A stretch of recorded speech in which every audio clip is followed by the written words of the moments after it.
नमस्कार दोस्तों, मैं हूं नवीन पाटीदार और आप देख रहे हैं वॉइस ऑफ एमपी लाइव। इस वक्त मैं आपके साथ जुड़ा हूं और तमाम प्रदेश की देश की खबरें लगातार वॉइस एमपी आपको अपडेट सबसे पहले देता है। वहीं अगर बात की जाए जिस तरीके से नीमच अफीम फैक्ट्री महाप्रबंधक शशांक यादव की बात की जाए, किस तरीके से वे घूस लेते धराए थे, उसके बाद पल पल की अपडेट वॉइस एमपी की टीम लगातार आप तक पहुंचा रही है। वहीं इस वक्त एक बड़ी अपडेट आज सुबह की सबसे बड़ी खबर हम आपको बता रहे हैं जिस तरीके से कल लगातार वॉइस एमपी की टीम कहती आ रही थी कि एसीबी की टीम नीमच आ सकती है और यहाँ पर नीमच अफीम फैक्ट्री में पदस्थ कर्मचारियों और अधिकारियों से पूछताछ कर सकती है। जिसके बाद देर शाम नीमच एसीबी की टीम पहुंची और यहाँ पर कई कर्मचारियों अधिकारियों से पूछताछ की गई। वहीं वॉइस एमपी की टीम ने यह भी कहा था कि नीमच अफीम फैक्ट्री में पदस्थ प्रयोगशाला के कोडिंग सेक्शन विवाद जो कोडिंग सेक्शन है वहाँ पर जो पदस्थ है अजीत सिंह और दीपक यादव को हटाना चाहिए। इसे लेकर भी वॉइस एमपी की टीम ने सबसे पहले मुद्दा उठाया था। इस बात को कहा था कि अजीत सिंह और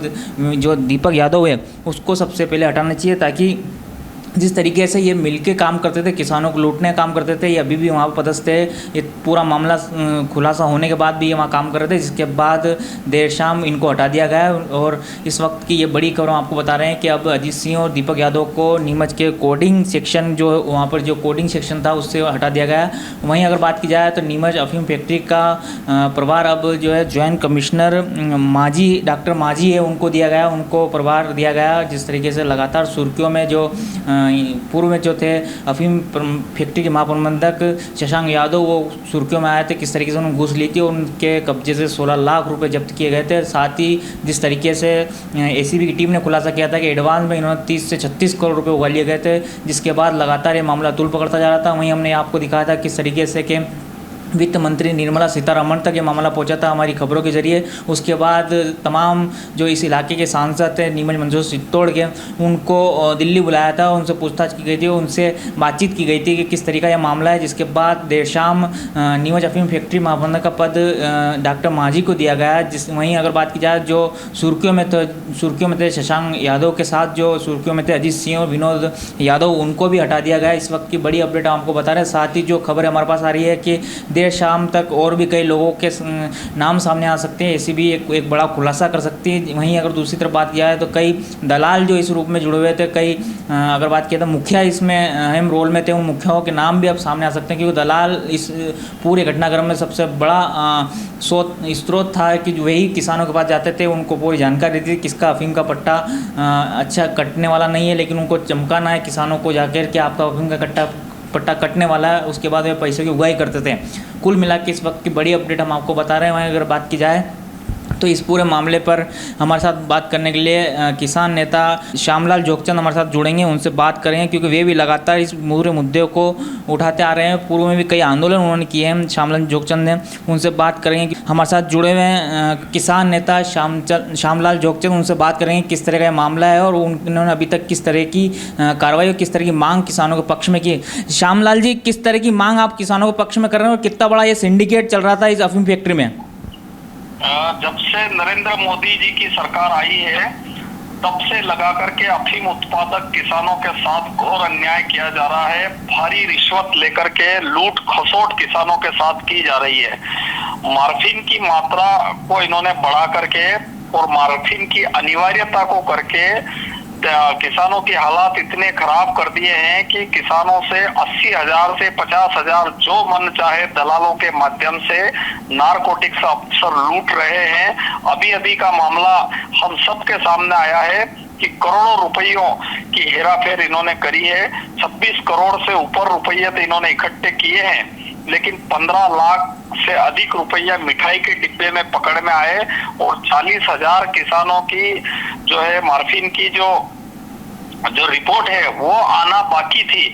अगर वो रिपोर्ट भी आ जाती और उनसे भी पैसा ले लिया जाता है तो ऐसा लगता है कि 3,000 करोड़ का घोटाला हर साल नरेंद्र मोदी की सरकार कर रही है।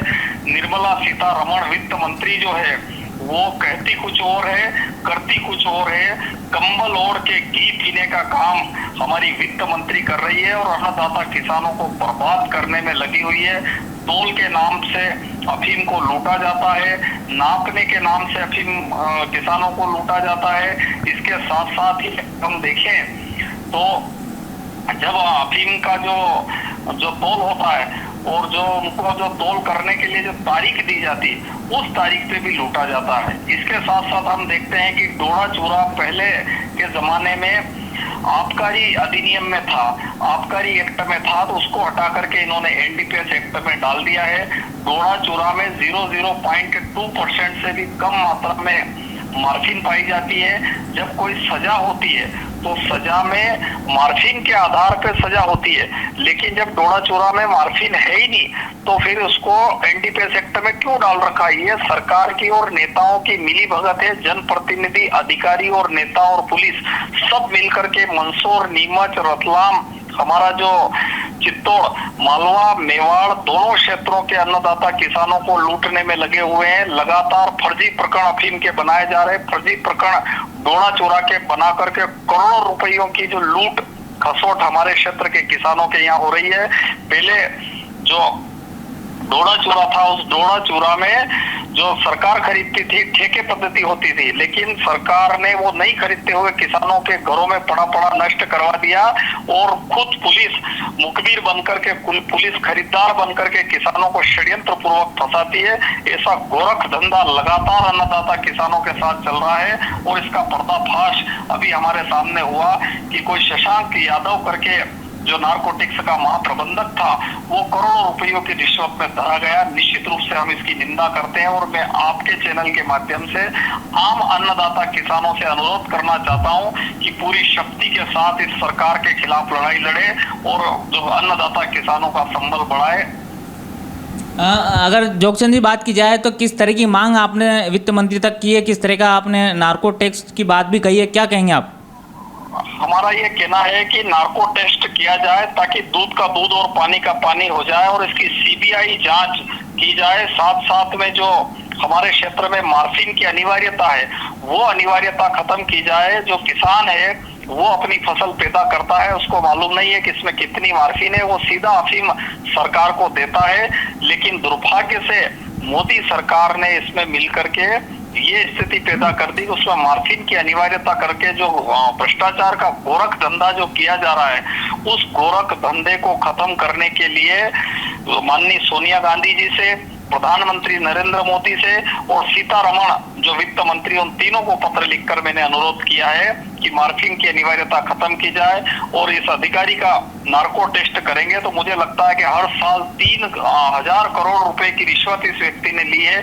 किस किस से रिश्वत ली है, कहां से रिश्वत आई है, उन लोगों को, उन किसानों को पुनः राशि लौटाई जाए। जिनसे रिश्वत ली उनकी रिश्वत की राशि किसानों को फिर से दी जाए, ये मांग हमने करी है। बड़ी बात कही है किसान नेता श्यामलाल जोगचंद ने कि उन्होंने एक मांग की है। वहीं बात की जाए तो जिस तरीके से लगातार ये मामला सुर्खियों में आ रहा था, उन्होंने कही कि इस पूरे मामले पर शशांक यादव का नार्को टेस्ट की जाए, साथ ही सीबीआई जांच की जाए ताकि दूध का दूध पानी का पानी हो सके। किस तरीके से ये गोरख धंधा चल रहा था, किस तरह से एक रैकेट नीमच अफीम फैक्ट्री में चला रखा था और कैसे किसानों को लूटा जा रहा था, इसका पूरा खुलासा हो सके। अगर श्यामलाल जी अगर बात की जाए तो क्या ये अगर सीबीआई की जाँच नहीं होती या फिर नार्को टेस्ट नहीं होता तो क्या आप एक बड़ा आंदोलन किसानों के साथ मिलकर करेंगे? अगर सीबीआई जांच और नार्को टेस्ट नहीं होता है तो इस नार्कोटिक्स विभाग की ईंट से ईंट बजा देंगे और पूरी शक्ति के साथ नीमच को घेरेंगे, गाजीपुर को घेरेंगे और नरेंद्र मोदी की सरकार को उखाड़ करके फेंक देंगे। क्योंकि अन्नदाता किसान अब चुप बैठने वाला नहीं है। अन्नदाताओं को समझ में आ गया है कि उनकी जो है मार्फिन की मात्रा कम नहीं थी, उनकी अफीम घटिया नहीं थी, लेकिन उनको घटिया बता करके करोड़ों रुपये किसानों से लूटे जा रहे हैं, पीटे जा रहे हैं। तो ये बात आज किसान समझ गया और इसके लिए लड़ाई लड़ेंगे। बड़ी बात कही है कि नारकोटिक्स अगर अधिकारी के खिलाफ अगर सीबीआई की जांच नहीं होती और नार्को टेस्ट नहीं होता है तो वे ईंट से ईंट बजा देंगे और नीमच कार्यालय और गाजीपुर कार्यालय पर जाकर वे घेराव करेंगे। साथ ही केंद्र सरकार को भी घेरेंगे। यहाँ के स्थानीय सांसदों को घेरने की बात भी उन्होंने कही। इस वक्त की बड़ी अपडेट बता रहे हैं कि किसान नेता श्यामलाल जोगचंद ने कहा है कि ईंट से ईंट बजा देंगे और जिस तरीके से किसानों को लूटने का काम चल रहा था, जिस तरीके से यहाँ पर एक रैकेट सिंडिकेट चला रखा था, किस तरह किसानों को लूटा जाता था, चमकाया जाता था, धमकाया जाता था और उनके पट्टे काटे जाते थे। ऐसे में उन्होंने कहा है कि हम सीबीआई जांच की मांग करते हैं, साथ ही नार्को टेस्ट की बात करते हैं, क्योंकि लगातार जिस तरीके से मामला खुलासे में आया, उन्होंने एक पत्र भी यहाँ पर सोनिया गांधी के साथ वित्त मंत्री और पीएम नरेंद्र मोदी तक लिखा है उन्होंने, और मांग की है कि इस पूरे मामले की नार्को टेस्ट किया जाए, साथ ही सीबीआई की जांच की जाए। यह था इस वक्त का सबसे बड़ा अपडेट जो हमने आपको बताया, किस तरीके से हमारी खबर के बाद वित्त मंत्री निर्मला सीतारमण तक ये मामला पूरा पहुंचा था और सांसदों को तलब किया गया था, उनसे पूछताछ की गई थी, उनसे मामले की जानकारी ली गई थी कि किस तरीके से यहाँ सिंडिकेट चल रहा था, किस तरह की यहाँ जानकारी थी और किस तरीके से पूरा मामला सामने आया है। यह था अब तक का अपडेट। इस तरह का अपडेट के लिए बने रहे हमारे साथ। जय हिंद, जय भारत।